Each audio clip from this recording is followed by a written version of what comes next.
Hola, buenos días, bienvenidos a una Kaixo nueva rueda de egunon, prensa de esta edición del ongi Festival etorri, Festival. irurogeita Vamos a mabigarren presentar En lugar de la otra, edizioko que es una de prentsa las aurreko películas que honetara. todos habéis El podido lugar de ver la en la versión otra, oficial a color púrpura. aurten, Para lehiaketan presentar la dago atal película contamos ofizialean. con parte Filma importante de su equipo. aurkezteko, Os los voy a presentar, talde empezando haundi por su xamar bat director dugu Rubén hemen, Alonso, beste y aldetik hasiko abriremos naiz directamente el tema aurkezten de etorri la direnak, eta película. gero galdera txanda Por erikiko dugu orden, nos asko acompañan Juan zaretelako. de Dios Larraín, Juan de director de la Dios película, Elisa ekoizlea, Zulueta, Elisa actriz, Zulueta Maite Alberdi, antzezlea, Maite directora, Alberdi Francisca zuzendaria, Lewin, actriz, y Franziska Rocío Lewin Jadue, antzezlea, eta productora de la Rodio película. Jadue Creo que aquí filmaren podemos ekoizlea. presentar Hemen la badugu película. lehen galdera bat, aurrera.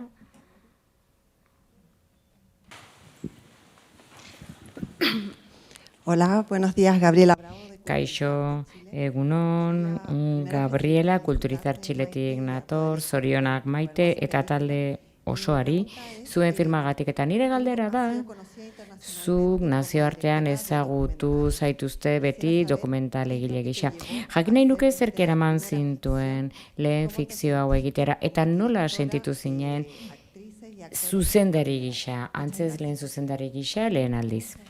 Eskerrik asko zuri, Gabriela. Eskerrik asko denoi etortzeagatik, pozten naiz zuek ikusteaz. Gustatu zitzaidan ideia pelikula egiteko Netflixek eta Fabula eskatu zidaten, Las Homicidas liburuan oinarrituta dago, 4 kasu daude, emakume hiltzaileak 1920 eta 1970 artean. Liburua ez da fikziozko liburua, beraz nigandeko hurbil zegoen istorio dokumentalak zirelako. Eta kontakizun dokumentalak ziren, nik ezin dituen dokumentalak egin zen, nik elkarrizkatu nahi nituen pertsona guztiak ez zirelako biziledanik. Beraz erronka bat izan zen, hau da nik beti lantzen dudan materialitatik sortu zena, hori da realitatea. Eta garaiko dokumentala egitea zen asmoa. Zer egingo nuke garai hartan? Dokumentala egin behar izan, Banu Maria Carolina Gilena. Hau da, kasuaz ikusten dugun guztia, oinarrituta dago egiazko lekukotzan, dokumentu egiazkoan, irakurtzen duten gutuna Maria Carolina Gilek idazten dio Pumarinori. Beraz, dokumental bai, bada, baina fikziozko pertsonaia bat ere bai. Ines eta Palomak idatzi zuten horrela beren gioian. Eta Maria Carolinaren kasua eta Mercedesen kasua, hau da zer ikusten du emakume horrek, ze irudikapen publikoa zeukan, baina beti ere barrutik begiratuta. Kasu publikoan, dokumental baten modura hartu nuenez, azkenean natural bihurtu zitzaigun. Azkenean zuzendariok filmak egiten ditugu dokumentalak edo film hauekoak izan, baina guk hainbat materialekin lan egiten dugu, eta antzezleekin kasu honetan. Baina emaitza berdinetara iritsi behar dugu. Eta uste dut, antzezleak, emakumezko antzezleak, konfiantza handia izan zutela nigan, eta baita ere pertsonaiaren azterketa sakona egintzen. Hau da, nik beti ikerketatik eta ikastetik egiten duen lana eta kontziente ginen garai baten berri bamargen duela eta existitu ziren pertsonaia batzuen berri. Kaixo egunon, Irene Zinemagabiatik. Zoragarria da filma, zorionak denoi. Historio oso interesgarria da. Eta ondola kontatu duzun. Hain zuzen ere Mercedesen pertsonaia horrekin. Bi galdera egin nahi dizkiot Elisari. Nola prestatu zuen emakume apaltxo horren papera? Bapatean bihurtzen da pertsonaia erabat ezberdina. Eta Carolina nola bihurtzen den. Netflixen gainera zineman estrenatuko da, eskerrik asko. Kaixo, eskerrik asko. Mercedes prestatzea oso zaila izan zen. Pertsonaia da premisa, filmaren premisa. Hau da, inork ikusten ez duen pertsonaia da. Ez da existitzen. Bai, existitzen da.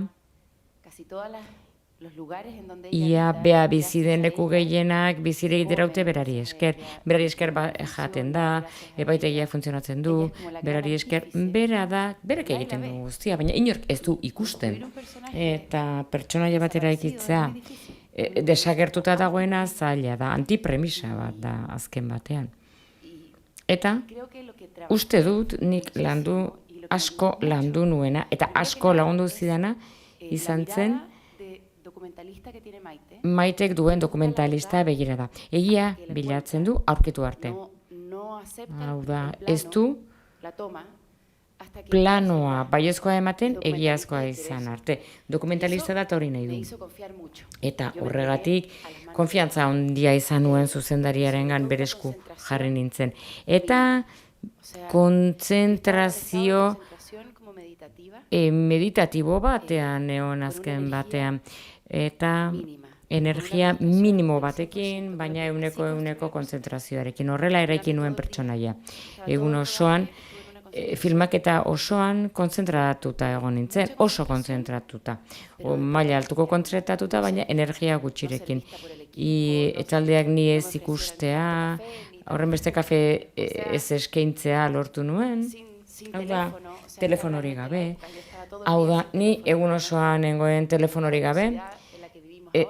Ez egoteko gaurko abiaduran, baizik eta han egoten nintzen, hango abiaduran, gari hartoko abiaduran bizitzeko, eleberriak irakurtzen egoten nintzen egun osoan. Eta horrek asko lagundu zidan ulertzen nola begiratzen duen Mercedesek eta nola ez duten begiratzen. Bai, salas aretoetan, bai. Datorren astean estrenatuko da aretoetan Txilen. Espero dezagun, bai. Hemen galdera bat. Bai, egunon. Nik galdetu nahi nuen. Filman ikusten dugu ze oihartzun izan zuen kasuak azkenean. Gabriela Mistralek eskatuta, besteak beste. Beraz ikusten da oihartzun handia izan zela.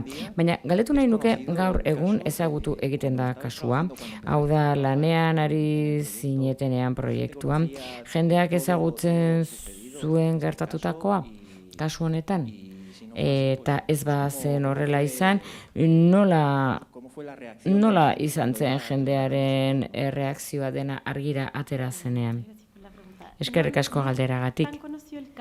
Bueno, ez da hain ezaguna kasua, eta filman agertzen den bezala, kasua lan egiten da, hilketa saio bat bezala Maria Bombarek egin zuena eta oso ezaguna izan zena. Maria Karolilanera bai izan zen ezaguna bere garaian, baina gero ez. Eta beraz, guk egiten ari garen lana da kasu bat aitzaki gisa bizi berritzea justiziari buruzko galderak egiteko. Badago galdera garrantzitsu bat, liburutik ateratzen dena ere bai. Hau da, gaiztoak izateko dugun hau eskubidea. Hau da, ematen du gaizkia beti ezabatu egin dela emakumeetatik. Eta feminismo gisa aldarrikatzen da, aukera hori. Tesi jatorrizkoa da, justiziak emakume barkatzen zien emakumeak zirelako. Zigortzea bisibilizatzea zen. Tratatzen zituzten arazo psikiatrikoa balituzte bezala, burutik eginda balauden bezala, baina inorketzuen entzuna ez arazo zituzten emakumeak hiltzeko. Horrek erakarri ninduen eta uste dut galdera garrantzitsua dela. Filmak planteatzen duena. Eta gainera, justizian ere hainbat polemika, klase justizia azken batean, klase indultu bat. Barkamen bat gertatu zen Maria Karolina Gilekin, liburuan dauden beste kasuekin alderatuta. Baina guk aztertu nahi izan genuen garai hartako emakumea. Mercedesek ez da bakarrik hiltzaileari begira, baizik eta Mercedes ere ari da librea zen pertsona bat aztertzen naiz eta espetxean egon. Espiritu askatasuna zuen emakume bat. Eta azkenean ez da krimen bati buruzko filma, baizik eta norberaren logelaren bila eta idazle guztiek bilatu eta defenditu nahi duten espazio hori. Galdera bator? Zorionak film bikain honengatik, garaiko dokumental, oso ondo interpretatua eta oso ondo irakurria. Niri ari eroaleak kezkatzen hau. Gogorakarri nau pixkat La vida de los otros filma.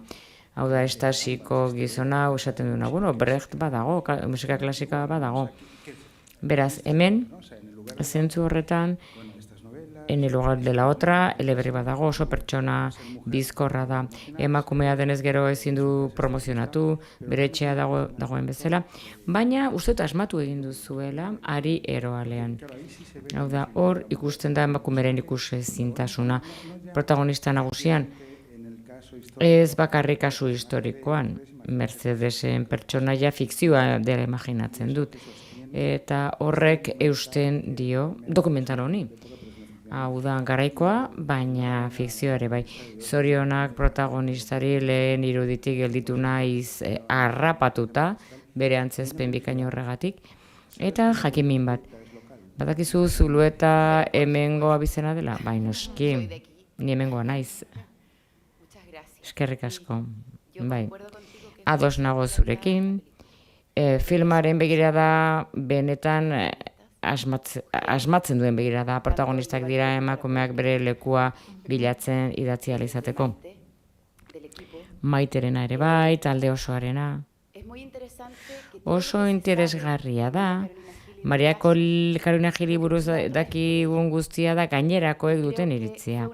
Eta uste dut, asmatu egin dugula kasu hori misterioa gordeaz.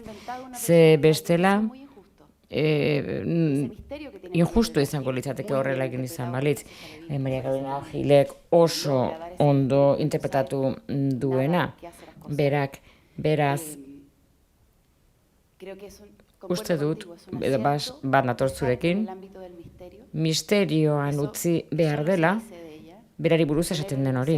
Eta azpimarratzea, kasuak duen oihartzuna emakume batengan, hau da modu erradikalean gainera epaitu egiten duena Maria Carolina Gil. Gidoian asmatu egin da benetan, gidoilariek lan bikaina egin dute. Hemen galdera bat? Kaixo Maite, zer moduz? Lehen erantzun duzu jadanik, baina bueno, nik irakurri nuen Aliaren entsegua eta atentzioa ditu zidan zuzen ere, abia puntua oso provokatzailea da. Hau da, emakumeen alduntze jakin bat, homizidioarekin lotuta, hau da nola emakumea ere ikusezin bihurtzen den, beraz, ideia abstraktu ematen du, baina oso indartsua da. Galdetu nahi nizuke nola enfokatu duzun. Ze filma hor dago, ez oso modu esplizituan, baina ematen du batzutan apunteak direla, baina emakumearen ikusezintasun hau. Hau da, arma bat erabiltzen duenean, hau da, entseguan planteatzen den arabera, arbuioa sortzen du gizartean. Hau da, ezintasun bat, emakume bat ikusgai egiteko, homizidio egoera batean. Bai, hori da, ara da. Lalianak liburuan planteatzen duena da, emakumeak hasten direnean hiltzen, justizia hasten da, ulertu nahian, zergatik den, arrazoiak ulertzen, zergatik gertatzen da. Zergatik gertatu da, baina arrazoiak ere anulatu da zaizki, hau da, ulertu nahi da, baina anulatu aldi berean epaitzeko orduan. Eta Maria Carolina Gilek nahi zuena hauxe zen, epaitua izatea. Berak, aztertu genuen espedientean ikusi genuen, ikusten dena da berak esaten duena. Eta gainerakoak dira prentsaren iritziak, epailearen iritziak, lekukoaren iritziak, hau da mediatizatu egintzen kasua, eta hain zuzen ere publikotik begiratzen duguena, baina ez bere ahotsetik, ze berak nahi zuen bere ekintzetatik epaitua izan. Eta gainerako guztia interpretazioak dira. Eta epaileak ez zuen bere ekintzagatik epaitu nahi, baizik eta epaitu nahi zuen bere txosten psikiatrikoagatik, eta beste gauza batzuen oinarrituta. ez zuen epaitu nahi ekintzangatik, baizik eta inguruko gauza guztiengatik. Psikologikoki zergatik hil zuen, baina ez zuen homizidioagatik zigortu nahi. Eta hori da garaiko gauzarik komplikatuena, liburuan agertzen den bezala. Kasu guztiak indultu kasuak dira. Anulatuz, estatuz, egiazko arrazoia. Ez zuten entzuna izan, besterik gabe emakumeak izan zian, eta haiek epaitzea, zigortzea, bisibilizatzea zen. Beraz, bilatu nahi izan genuen, batez ere, Elisak esaten zuena.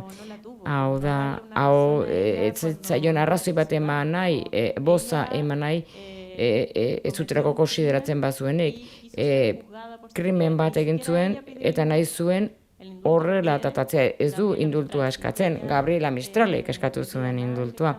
Berak zuzenean Gabriela Mistrali ezer eskatu gabe. Beraz, inguruneak etengabetze egiten du beregatik. Gero, Gabriela Mistralek idatzi zion Carolina Gili. Kontatu zatik egin duzu, eta berak ez dio erantzuten. Eta, bai, usten dio WhatsAppen bezala ikusia, baina ez dio erantzuten. Galdera bat hemen atzean.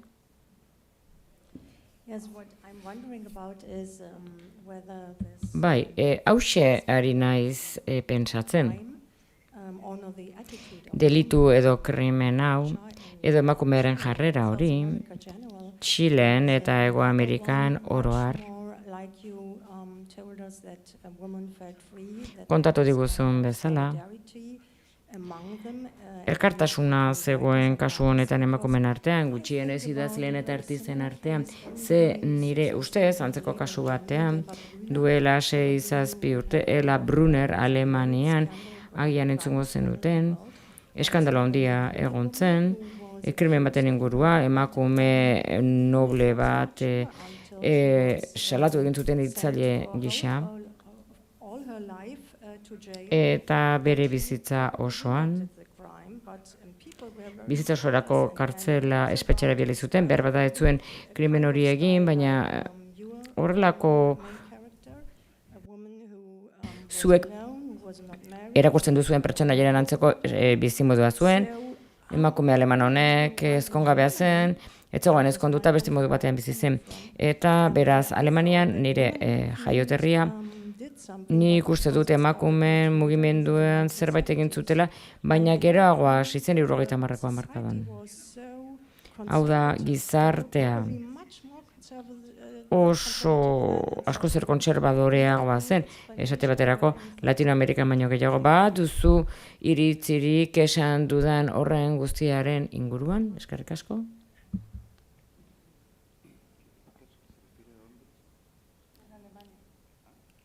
Alemanian.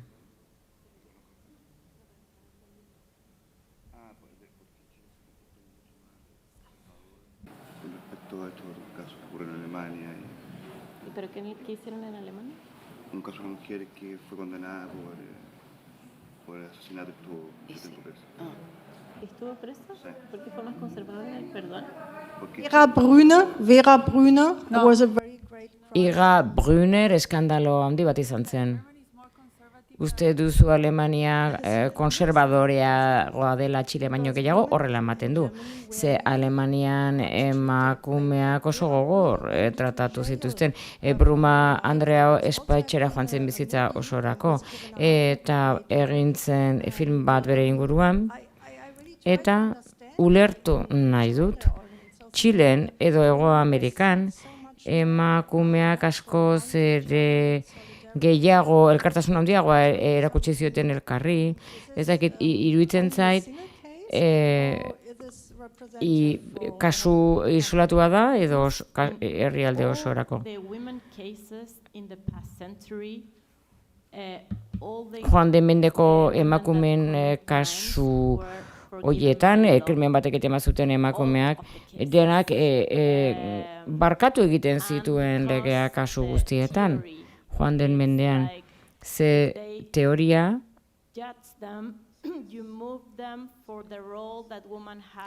zigortzen baldin bazituzten emakume hauek,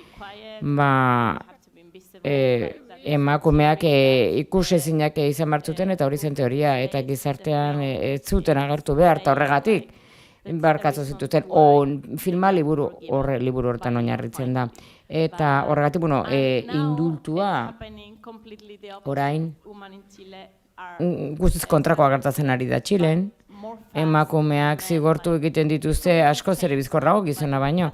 Beraz, gauza erabat aldatu da, baina joan den mendean indultatu egiten zituzten emakumeak jarrera askoz ere konservadoreagoa zen zentzu horretan.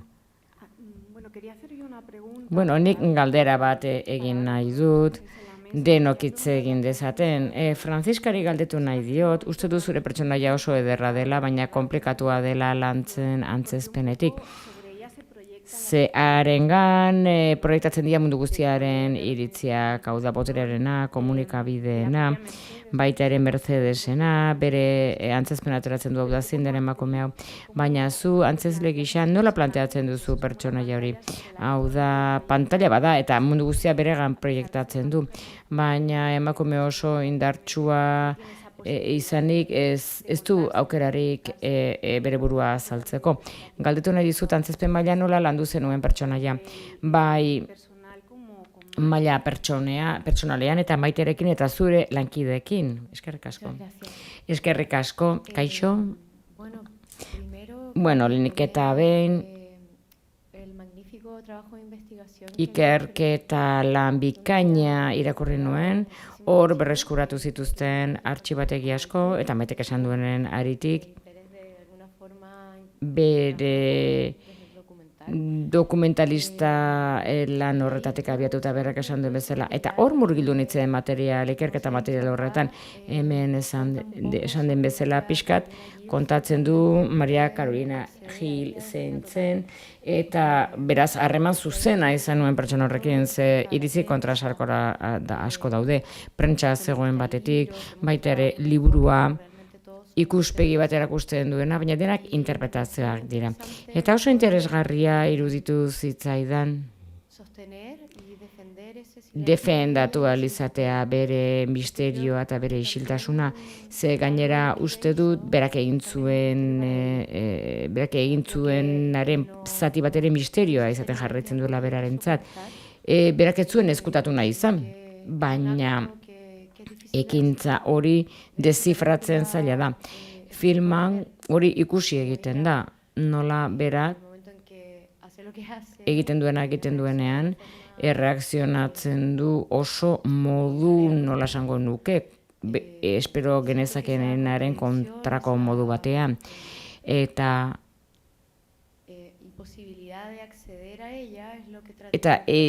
ezinezkoa iruditu zitzaidan bera eragana iristea, eta nik horri eutsi nion. Maitekin hitz egin nuen, une jakin batean. Hau da, jakiteko nahia genuen, zergatik egin zuen, ze arrazoi zuen hori egiteko, nahia handia zen, eta genero rola ote zen, jeloskortasuna, edo vampiro bat zen, edo eromen hutsa, edo drogatuta zegoen, ez dut milaka azalpen egon litezke. Eta iruditu zitzaidan interesgarria, nolabait interpretatzea, aukera horiek guztiak aldi berean zituen bat. Hemen beste galdera bat? Bai, kaixo berriro. Nik galdetu nahi nuke, berbadako izleak erantzun dezakete eta Maitek ere bai. Nik garaiko filmat ikusten dudan bakoitzean nire buruare galdetzen diot nola izan den elementu guztien ekoizpena. Ea filma barruan egiten da gehien bat, baina kanpoaldean ere bai, ez dakit nola egin zen hori. Hau da, ekoizpen aldetik, diru aldetik, murrizpen bat egon zen, hau ez du egin oso garestia delako, eta bar. Mota horretako gauzak. Bueno, ekoizleek erantzungo dizute zeni, zuzendari gisa esan diezazuket, erronka handia izan zela. Garaiko filmat egitea Txile bezalako herrian, oso gutxi kontserbatu duena ondare historikoa oroar. Eta asko kostatzen da kale zaharrak ikustea, eta beraz talde bikaina izan dugu arte, talde bikaina, eta haiek sortu egin zuten garaiko jantziak, barrualdeak, eta haiek ere aztertu egin zuten nolakoak diren gaiak. Erreferentzia gutxi daude, Hirian adibidez. Talde bikain batek lan egin zuen, ekoizleek ere denbora asko daramate horrelako filmak egiten, eta Netflixi esker ez baita erresa, ni zuzendari gisa pentsa ezinaz izango litzateke horrelako film bat egitea, garaiko film bat, behaien laguntzari gabe. Sí, no, yo diría que Bai, lamentablemente Santiago es zoritxarrez Santiago, Latinoamerikako hiri askoren antzera, y eso ha consistido en que atzera egin dute askotan eta leku tradizionalak suntsitu egin dira arkitektura aldetik. Trillon el asesinato hoy día jatetxea edo hotela hor gertatzen da, eta orain denda bat da, bakorte inglesen antzera, beraz Santiagoko erdialdea usten joan da, eta oso zaila da garaiko filmat egitea, oso leku gutxi kontserbatzen direlako. Denbora mordoa ere igarro da, eta hori dena martxan jartzea, autoak eta kalei bizia ematea, zaila izan zen. Guk garaiura bisitatu genuen Nerudarekin, esperientzia pixkat bat genuen, baina Maitek esan duen bezala, Rodrigo Basak lan bikaina egin du, talde guztiak lan bikaina egin du, eta oso interesangarria iruditzen zait, gure gurasoentzat, jantzi horiek ikustea, kaleak horrela ikustea garai batean bezala, emozio eta oroitzapen asko ekartzen ditu. Iragana bisitatu ahal izatea, iragana eta oraina kontraste handia. Beraz, sinploren garaia opari bat da ikustea. Gure herrialde sismikoa da, ez dugu ondarea zaintzen, baina eraikinak etxeak ere erori egiten zaizkigu. Bi gauzak ditugu. Pues enhorabuena por una película. Zorionak film bikain honengatik Maiterentzat. Pasio krimena hau ia egunkarian atera zen, ze oihartzun izan zuen nazio arte mailan. Eta ekoizlarentzat, ez dakit ondo ulertu dudan, ea fabulak hasi zuen proiektua, eta gero Alberdiri pasatu ote zion, eta filma nola sartzen dela emakumeen katalogoan, garrantzitsuen katalogo horretan. Proiektu hau Netflixetik sortu zen, Francisco Ramosen eskutik, Alia Trabucoren liburua erakutsi zigun, eta baita ere Maiteri erakutsi zion liburua. Beraz, Netflixen jatorrizko ideia izan zen, guk ekoitzi genuena, eta kreatiboki denok batera jauzi egin genuen lana garatzera eta ekoiztera. Eta prentsa guztia, justizia ere hasi zen, beti tratatzen zituzten horrelako krimenak pasional gisa, emakumeak egindakoak. Eta idatzi den gauza askon, beti jeloskortasunari egozten zitzaizkion mota honetako krimenak. Nik uste du simplifikazio bat dela. Eta guk ere ez genuen simplifikazio horretan eroi nahi. Nahi genuen planteatu aukeretako bat bezala.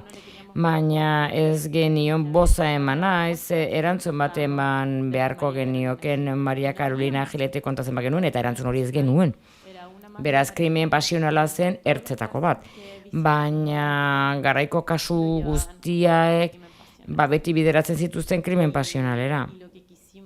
Eta egin nahi izan genuena hau izan zen. Oso zaila da film bat egitea, zuzendari gisa. Hau da, garaiko erronkarik handiena ez da bakarrik kaleak eta jantziak, berrekitea bezik eta ideologikoki garaiko film batean da zergatik ari gara kontatzen 1950ko kontu bat gaur. Zergatik du oihartzuna negan, zertzuen emakume ark, horren beste miresten dudana, edo galdetzera naramana gauza batzuk. Eta lehen aipatu dudana, ni liluratu ninduena emakume honengan izan zen bere askatasuna. Hau da, espetxera doa, eta espetxean liburu bat idazten du, eta aprobetxatu egiten du tarte hori, eta liburu hori oso garrantzitsua izan zen. Txilen Cárcel de Mujeres izenekoa, ikerketa antropologiko bat egin bazuen, zer gertatzen da. Espetxean zer nolakoa den liburu dokumentalista bat egin zuen, han giltzapetuta egon zen bitartean. Maria Carolina Gilek duen askatasuna erlatiboa da, bakoitzak eraikitzen du bere askatasuna, eta hori da Mercedes kontatzen duena, eta gaur guregatik du oihartzuna horregatik. Naiz eta emakumea gaur egun espazioa konkistatu hainbat gune, lan arloan esate baterako, emakumeak beti ari gara gure askatasun espazioak bilatzen. Sormen espazioak defenditzen joan behar dugunak egunetik egunera ze kosta egiten da aurkitza. Ez dakit beste galderarik ote dagoen? Bueno, nik ohar bat ez dakit ados egongo zareten uste dut talde osoak iritzia eman dezakela. Filma ikustean badago gauza bat oso interesgarria. Hau da, uste dut 8 urte daramagula, fikzioan, bai telebistan eta bai zineman, bai serietan, sailetan eta fikziokoetan, filmetan, true crime delakoa, ez dakit genero bat ote den, dena maitu duena. Aurkitzea, lugar dela otra bezalako film bat, oso kitzekagarria da.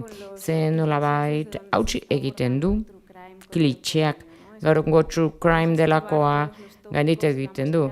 Guazen saiestea topiko guztia, guazen historia kontatzera, historio paraleloak, Mercedesena bezala. Ze bera da protagonista historio honetan. Bere gelatik sortuz doa historia, eta oso interesgarria dutzen zait, beraz, galdetu nahi diet ekoizleei, hori ote den arrazoietako bat, ze ematen du beste alde batetik enfokatu dezakegula, moda true crime hau ez, eta Paco Ramosi ere zabaltzen diote Netflixeko arduraduna hemen dago, eta zuei ere antzezle gisa, eta zuzendari gisa, ea ze iritzi duzuen, ea arrazoietako bat izan zen. Film honetan topera ibiltzeko. Bueno, interesgarriena, kasu honetan, zer ikusia du honekin. Garaian oso sensazionalista izan zela kasua, dena jakin nahi zuten zergatik egin zuen. Eta taldeko, gidoiko taldeko elkarrizketetan, sekula ez dugu jakingo zergatik egin zuen. Beraz, historio hau beste leku batetik landu behar genuen, eta ez true crimeetik edo sensazionalismotik. Horregatik Maitek buelta bat eman zion. Eta zuk esaten duzun hori, askoz ere film intimistagoa egin zuen. Hau da, homizidio bada, beti oso zukutsua izango dena, zukua duena, emakume batek bere bikotekidea hiltzen du mundu guztiaren aurrean. Baina ikuspegia da hemen interesgarriena. Eta ulertzea, badirela istorioak kontatu daitezkenak intimotasunetik. Bueno, erantzi nahi dut, galdera bikaina egin duzula, ni zuzendari naizen aldetik, esan behar dut, hasieran Netflixen eta ekoizleen galdera nagusia zen, zein da generoa film honetan. Eta nik esaten nuen, ezin dut inon sartu genero batean.